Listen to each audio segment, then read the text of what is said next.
All right, it feels so good to have you right here on T-Park TV. My name is Eweez Vitalis. If you like, you could call me the vibe of the airwaves. And this is the new one. I call it the new one, of course. This is the very first time we are premiering or we are having this particular segment known as the Experienced Show. We get to bring people from all walks of life, from entertainment, gospel sector, entrepreneur sector, whatever sector, teaching sector, health sector. We get them here to let us know how they have been moving from where they were to where they are currently. They get to let us into their journey of works. All right. And on today's segment, I have with me an amazing creative in the landmass of Port Harcourt. He has carved a niche for himself. He is very, very influential. He's good with when it comes with Dick's jockey. I have with me on the set DJ Eweez. Bro, man, you look good, man. Thank you. The glasses, Thank you you. know, the shirt. compared to when I used to see you like 2-3 years backwards, you look like Esther, not established. My good Life. bro. Welcome. Thank you. Nice to be here. Yeah. So how has the journey been so far? Should I say it's been rough and smooth at the same time? Okay. It didn't start all good. Yeah. I remember back when I started. Okay, I started as working as a sales boy for someone who owns a DJ studio. Okay. I remember his name. His name is Mr. Hero, somewhere in Dube. Mm. So I couldn't afford to pay the full amount of money to learn how to DJ properly. So I proposed that I should just be a sales boy for him. Wow. And then learn the DJing craft. Mm. So in that process, I met DJ KD. DJ KD was one of the DJs that would normally come there to help him play shows. Yeah. So that was how I got the opportunity to learn from DJ KD. So this was like how long in your service whilst you were with him? How long did you stay there? I stayed there for about 3 years. 3 years. Yeah, 3 years. 3 years. Yes. Wow. Because I know typically a typical Port Harcourt person that stays with his parents, 3 years then would, your parents want to take you, would be asking you, guys, isn't it time for you to go to school? Isn't it time for you to, pick up forms? And how was it with your parents? Were they so comfortable with the idea that you wanted to chase Dick's jockey as a career at the time? Okay, I would say it was okay with my mom because at that point I've lost my dad already. I used to be a professional basketball player. I played up to the level of under 17. I was on all the camp held in River State. But when I lost my dad, I felt I had to do something else that has to put money in my pocket because basketball wasn't paying at that time. Yeah. So I had to venture into DJing. But DJing wasn't something you really had a passion for. It was just something you thought of you wanted to move into something that could give you money. From when I was a kid, if I go to parties, my attention is always directed to where the DJ is. So that was how it started out for me. Growing the passion. I just love to see DJs and stuff. Wow. But I never knew I was going to be a DJ because I loved basketball so much. Wow. Yeah, so as time went on, I saw that things changed and okay, fine, I love DJing and so that is what I wanted to do. So I just turned on my focus there and everything. So that was how it started for me. Okay, so what was your big break in the industry? My big break in the industry was when I performed at Bole Festival. I think this is like a platform for everybody. Like right now in Port Harcourt, if you have not performed on that platform, bro, I don't think there's any platform getting close. Then I swear. You're still that's like an advantage. You have to put this on your CV and let everybody know that this nigga, no, he has done this. Yeah. It was actually DJ KD that helped me because I was like, bro, I want to play here. And he was like, okay, let me see what I can do. So KD helped me talk to the stage manager. The stage manager is actually Pizzo. I'm sorry for calling your name on this, but I just have to. His name is Pizzo. So Pizzo was like, okay, we've completed the list for DJs, but I'll let you play artist performance. Wow. So I was there to play artist performance. I was working with a hype man from the Beat FM. He was the host for the day. Mike Man, Dave the Mike Man. All right. So while he was on stage doing his thing, he wanted to go and ask. He forgot something, so he wanted to go ask the Who was stage the next manager. person Yes. coming up? So that space was when I used to like just break in, and the crowd accepted what I did. Wow. Very And smart move. I swear. Everybody begin shout, and Dave was like, "Okay, I'm gonna calm down, Eweez go play. They had no schedule for me to play at all. So when I did that, he came back. Then the stage manager met me. He said, "Guy," He wants you back on the stage. he said in his own exact words that we're going to give you 5 minutes. Do your thing. And you killed it in 5 minutes. It's just not 5 Okay. minutes you used. Like The 5 5 minutes minutes exactly. The 5 when minutes you're seated. was actually not enough, but I Okay. was prepared. I was going there to play artist performance, but I was prepared. Wow. So he said, we are going to give you 5 minutes. And I was like, okay, 5 minutes is not too much, but I'm going to manage 5 minutes. Okay. Into my 5 minutes, when I raised my head up to check my time, I saw that the time has been extended. I saw 10 minutes on the board, and I was like, fine, I did my thing. Wow. Before I finished, came down, I was trying to open my phone. My WhatsApp was... the messages I Your phone got... was on a log. I didn't even feel open my phone, it did hang. Damn. Like I had videos, text messages from people. Guy, we didn't see you, you didn't finish up. I went to my school group and I saw my video there.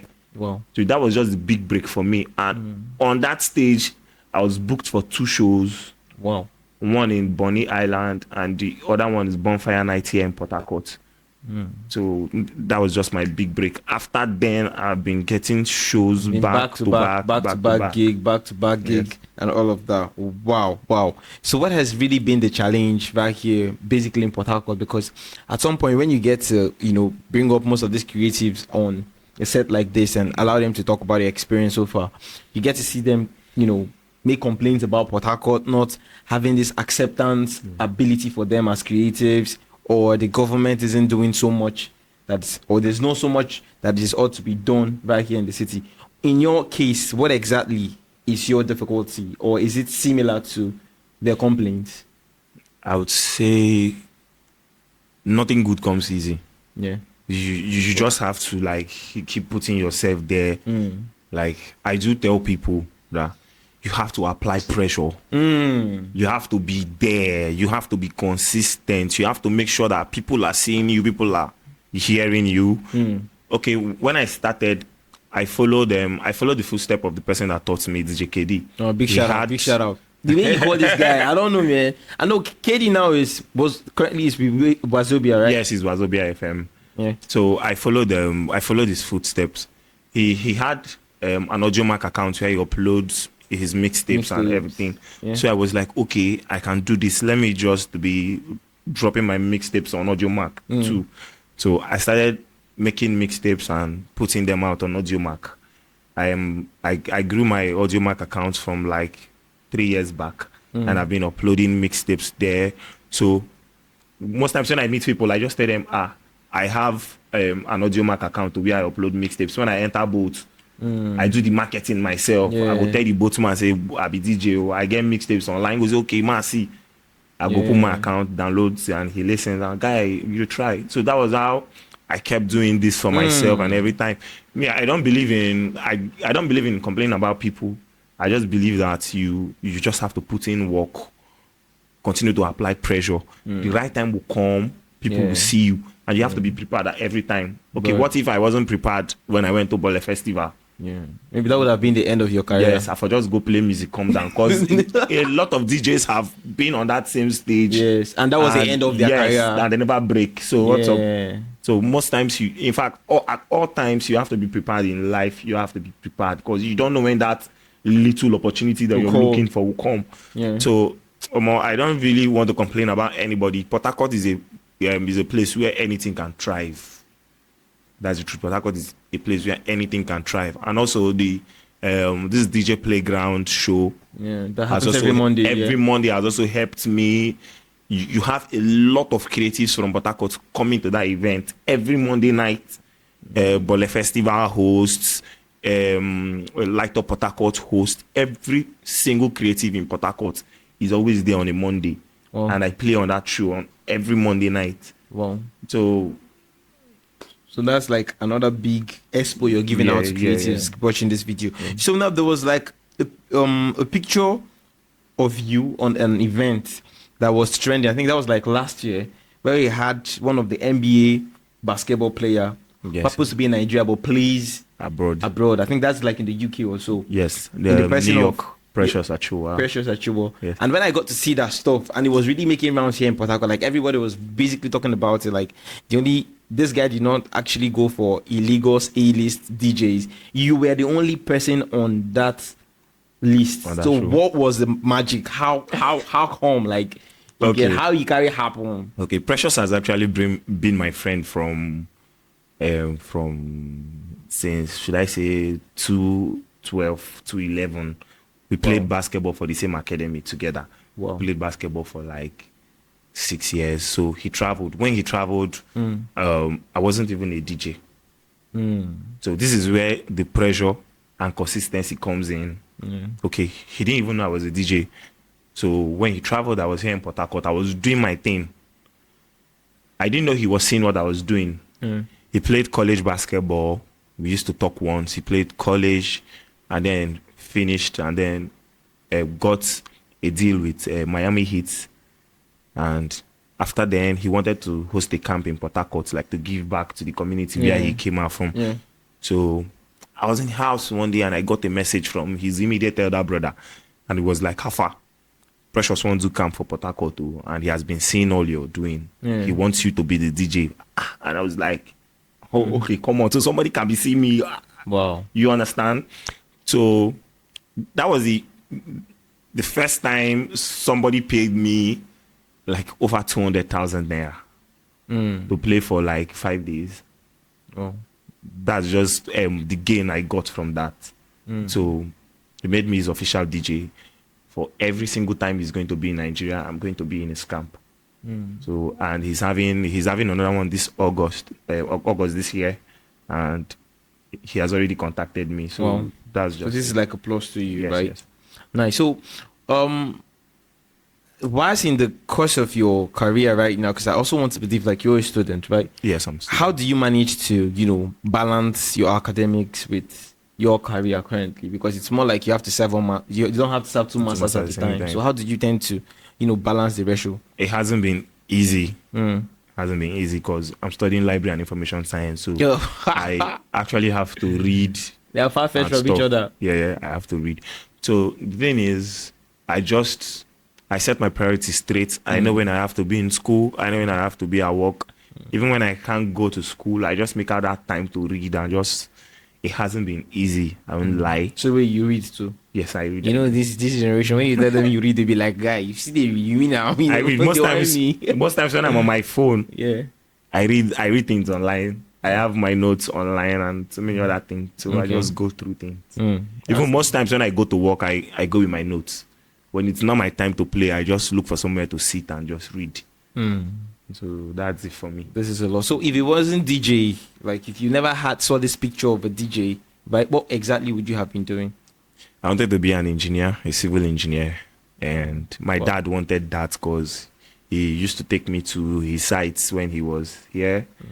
And I really loved engineering. Wow. So I think I would have been an engineer. Right.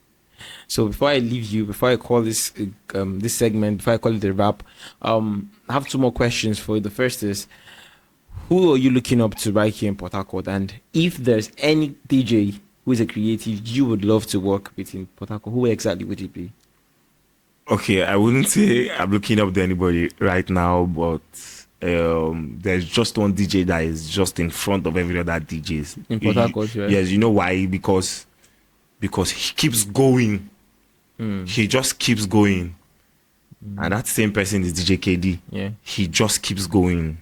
So I actually want to grow the same way he's moving. And that's why I'm following his footsteps and I want to be like that guy. But I want to be a version of myself, but I'm just following his footsteps and everything. You understand? Because he's somebody that doesn't stop. He keeps going. He just wants more and more and more. And that's the kind of person I am. I never believe I have arrived.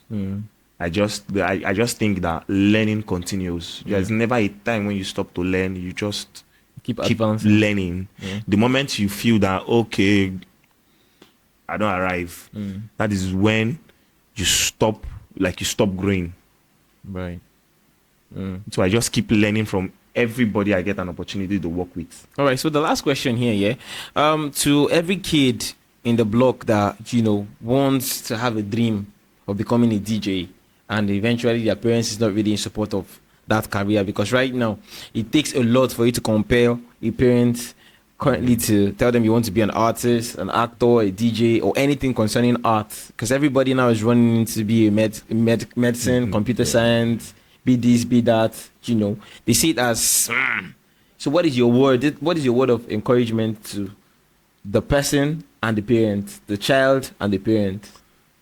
My word of encouragement is you just have to keep your dream alive. My mom didn't believe, but I can't remember the last time my mom called me my name. My mom calls me Eweez. And there's one thing I always told myself. I told myself that Eweez is going to be a household name. Everybody is going to know that name. Yeah. You just have to keep your dream alive. Most times people won't believe in what you're doing or in your dreams. Yeah. And I don't think you have to tell anybody your dreams. You don't need anybody's validation to go through what you want to go through. True. So you just have to keep going.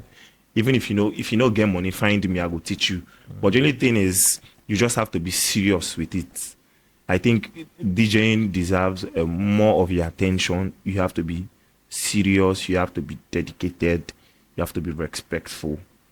Because I know how many times I slept on the cold floor, how many times I slept in radio stations because I wanted to be here. And I would say my mom supported me to an extent. My mom was always there, and she would always remind me, go practice today. You and KD, they come out today. You don't prepare, all stuff. So you just have to keep going. Yeah. You need other people, but you need yourself first. The most. Yes, Yeah. you need to be prepared first. So that's my advice to him. All right, at this juncture, that will be drawing the curtain close. Thank you so much for being a part of the show. Before you go, I don't know, you have your handles to call up so people can actually check you up and then, get to follow you. Why should you inspire them? Okay, on Instagram, I am Eweez_D_DJ.